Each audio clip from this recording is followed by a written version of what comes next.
Good day, YouTubians. Purple Mentat here, bringing you the beginning of a brand new series. I am going to be doing a full playthrough of Transistor from Supergiant Games. So, a lot of you have been wondering, if you've been a subscriber of mine, what I'm doing for my 3,000, 4,000, and 5,000 bonus videos, as I've been promising to do one for every 1,000 subscribers. Well, I decided that if I was going to keep doing bonus videos and keep doing Minecraft content all the time, I'd never be able to get to do any extra games. So rather than do a bonus video for all of the subscriber growth I've been seeing, I'm doing a bonus series. Transistor is the spiritual successor to Bastion, and it takes everything that Bastion did right, the visuals, the soundtrack, the narrator, and adds on top of it a fantastic setting of kind of cyberpunk future reality, sci-fi, fun, good stuff. And also, one of the most unique and interesting combat systems I've ever seen. Alright, this introduction has been long-winded enough. Let's get into the story and the gameplay. Hey, Red. We're not gonna get away with this, are we?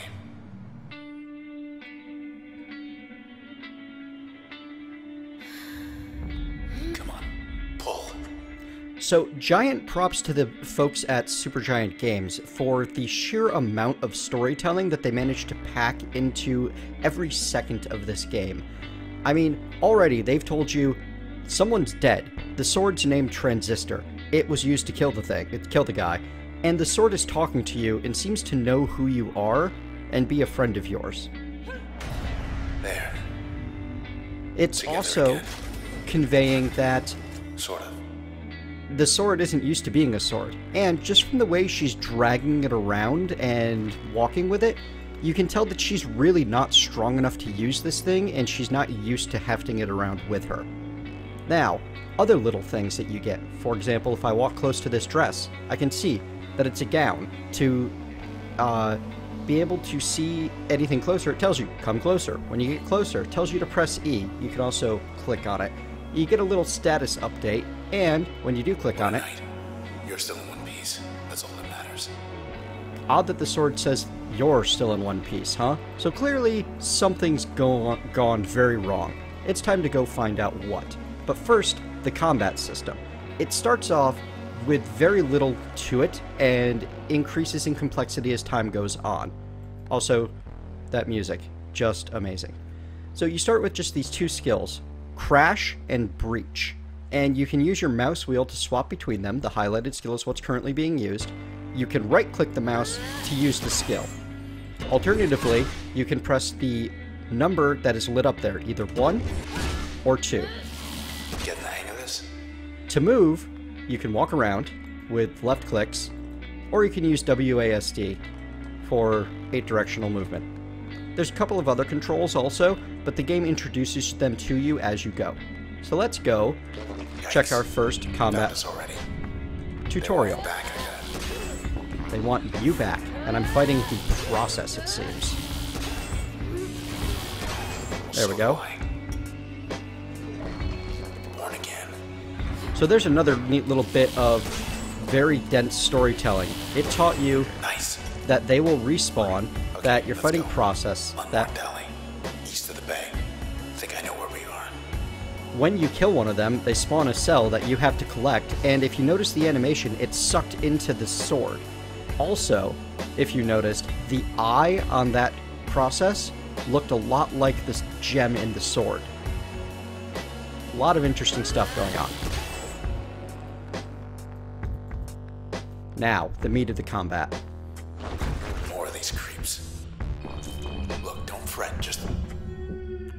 Welcome to the turn system. In the turn, you are allowed to plan your moves. As you plan, this white bar at the top gets filled up with whatever you're doing. When you want to use an attack, you can select it down here and right-click or press the button. Moving takes time, so does every skill that you use. If you use Crash and then Breach, as you can see, they combo together. And everything that you do, it will show you how much damage it's doing and what targets it's hitting. This is a fantastic combination of the bullet time system seen in a lot of games such as Max Payne, as well as the... you know what? No, I don't want to do this yet. As well as the active time battle system that you've likely seen from older RPGs such as Final Fantasy. There we go. And, as always, you must collect the cells to stop respawns. We're clear. I'm going to be doing my best not to talk over the narration. I don't want you to be listening to me when there's some important storyline going on. Hey, up there. For example, this whole segment. Hello, world. Little programming humor Look at there. all that. We're on the edge of town, 100 blocks away.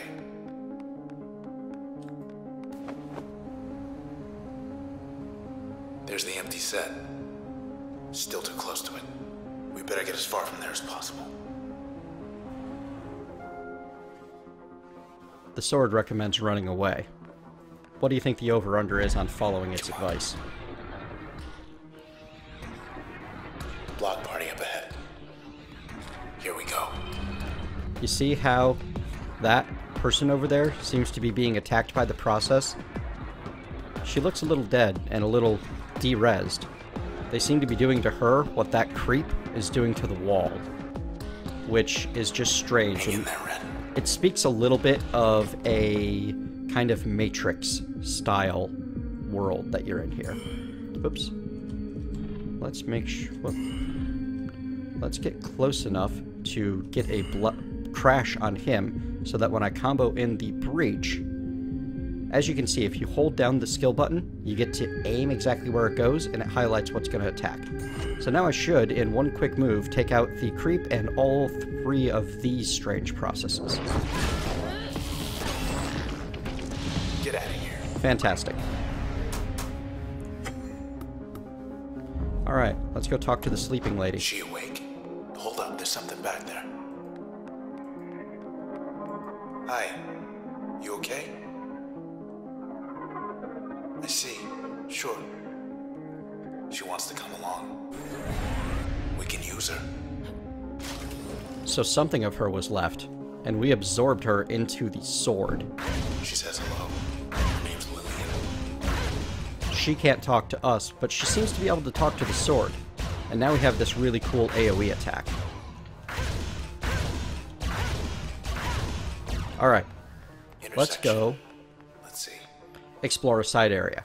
Frequently, there will be these side areas that will have terminals or other things you can investigate for more storyline, and most of the time they include extras that will help you along your way. Wish it was raining. Cover your tracks. They also do a fantastic bit of little world building. For example, this terminal shows you, one, you have to log in and authenticate. The city is named Cloudbank, and they're voting on the weather. Rain's not even on the ballot. Well, if we can't have useful rain, let's make it warm and clear. Warm and clear wins again. I bet it would always win. Where were we? Watch out. Getting attacked. That's where we were. So, when I say useful things that will help you along your way, what I really mean are extra enemies to fight for more experience. But that's similar, right? There. That should hit everything. Or I could miss one. That's good. You'll notice that this guy has a bit of a pea shooter on him, but that's it. Fairly easy to take out. No problem. Fantastic.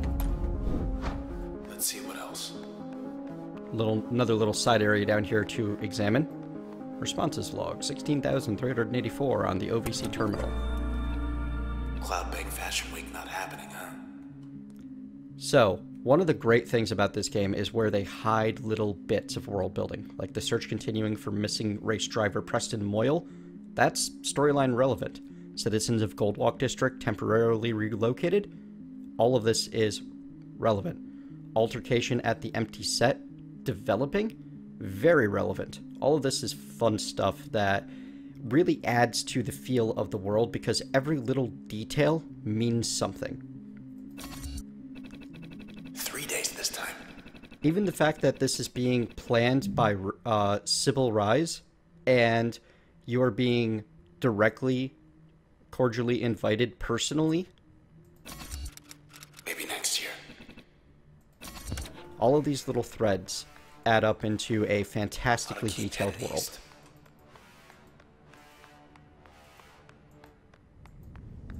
Hey, end of the plaza. It's you. Time to learn a little bit about our main character. I'm so sorry, Red.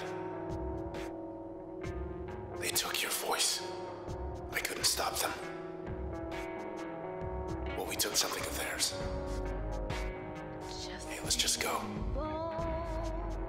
Come on, just go. Just... yeah. All of the feels. Damn. Young lady.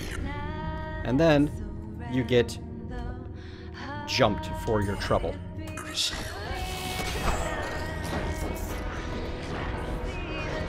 Alright, so the young lady, when you attack, does spit out little clones that you have to deal with. As you can see, backstabbing adds extra damage. If you crash, that also adds extra damage for a big combo. But as you saw, when I hit the young lady, she teleports. So I'm not going to bother with the crash because it's just going to lead to overkill, which isn't helpful. Finally. Oh. And young ladies spawn an awful lot of extra processes when they die. Now, you don't have to enter active time combat. Side street due east. Through there. I There's think I know a place we could get a ride. little good reason not to, because it's a lot more dangerous to try to attack in action mode, but you do have the advantage that when you queue up attacks in action mode, it doesn't use up your bar. So I can fire off... whoops, wrong button. I can fire off an endless chain of attacks as long as I don't use turn time, and the instant I do, I'm limited on how many attacks I can do, but they all happen instantly.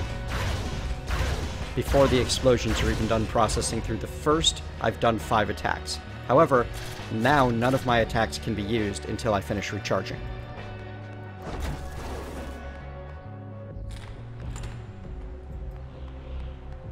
This didn't used to be here. Well, that's not going to be very tough to take out. We already know how to change the way time works temporarily. Oh, well, that was silly. I didn't actually let myself get close enough this time. This is what I get for having been through this sequence a few times. I forget, I get impatient. Okay. So, remember that we were missing a Preston Moyle? 82% processed. That's odd. All of our enemies are called the Process. That who I think it is. Hey, Mr. Moyle. You in there? It's him, alright, but I can barely hear him. Something bad's going on. So, from the race driver, we got Jaunt. A nice little teleport. Very short range. We have our League of Legends Blink. It's going to be very useful. Oh no. Especially in this very heavily processed area. Alright. Come on, then. So, let's take on this guy here. We are going to get a backstab crash and a couple of backstab breaches. As you can see, a backstab breach with a combo crash does 225 damage, which is the biggest single hit that we have available to us. Even if I were to toss a spark combo at him, it wouldn't do nearly the kind of damage that the breach does. Tough guy. Unfortunately, he turned just slightly, so the breach wasn't able to backstab. But even at ridiculously sped up combat, that does not necessarily mean that you get instant action. Jerk. However, sometimes it's instant enough. Alright. Take on this creep. Simple as that. Oh, that was a spark. That was the wrong move. It helps if you don't hit the wrong button. There we go. Creep down. Back where they belong. And our first level up. Hey, User level 2. Every level unlocks new functions and new powers. When you get to a selection like this, you're not locking yourself out from the other selection permanently. So my options are a chain reaction type bouncing attack or a stealth move. And I'm going to take the stealth move. we're still here. And I'm going to toss that stealth move onto my barn now, because now I have access to the access points. These both save the game and allow you to change your skills around. Okay, you're in. It's a very cool graphic showing you that I am accessing the sword itself. My memory is in the hilt of the sword. I believe I'll get access to more of that later, but in my research so far I haven't found a way to. But it makes sense that I would. So, I have two options. I can either remove what's already there, which is not going to let me do until I do the tutorial, and insert this as a active skill, or I can select a function to upgrade with it. Well, I would like Breach to do 125% backstab damage, because that will allow it to hit really hard. So we're going to put it right in there for now. Now, to remove installed, you just, as it says, click remove. And if you don't feel like clicking select function and clicking through to where you want it to go, you can also drag and drop your skills, which is very nice. Later on, you'll get the ability to inspect functions, and we'll be able to see exactly what every combination of skill and upgrade can do without necessarily needing to jump into the... Well, for example, I won't need to remove this, select it, and then cycle through all of the different options. I will instead be able to say I want to upgrade Breach, I can inspect Breach. But I'll show you how all that works in a bit. Get that reinstalled, head out. Good. Just one more block. I want to show you something. Alright. Okay, there's a... Wait. Back. Jerky. Alright, these creeps have got to go first.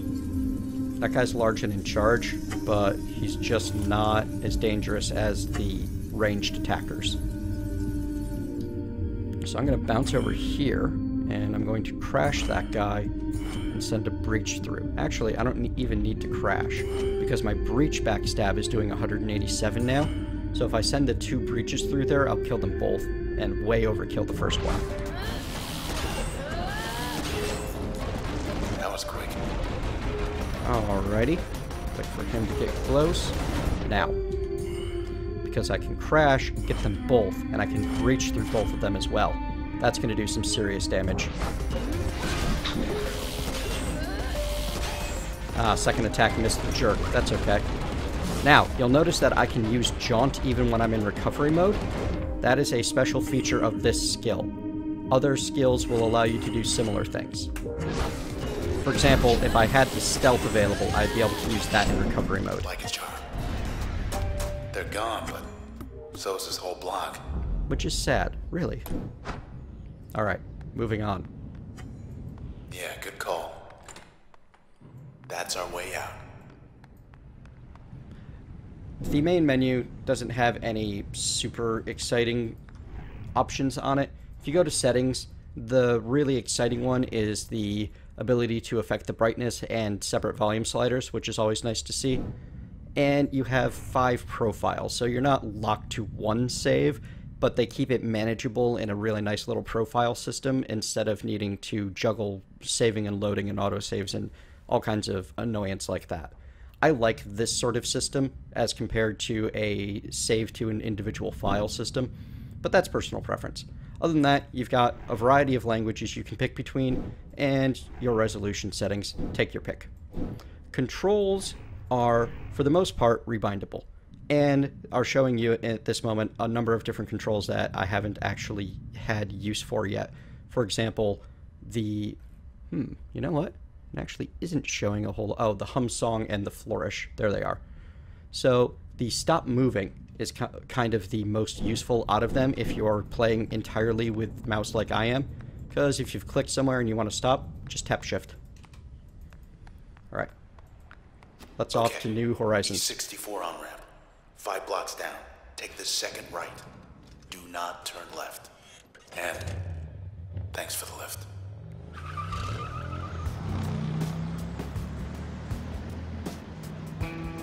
Hi.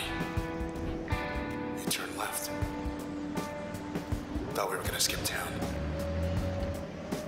We're going back there. You meant these things. They do not have a sense of humor. They will track you down, wipe you out, and take whatever's left of me back to those 2-bit Camerata pieces of trash. Look, whatever you're thinking, do me a favor. Don't let me go.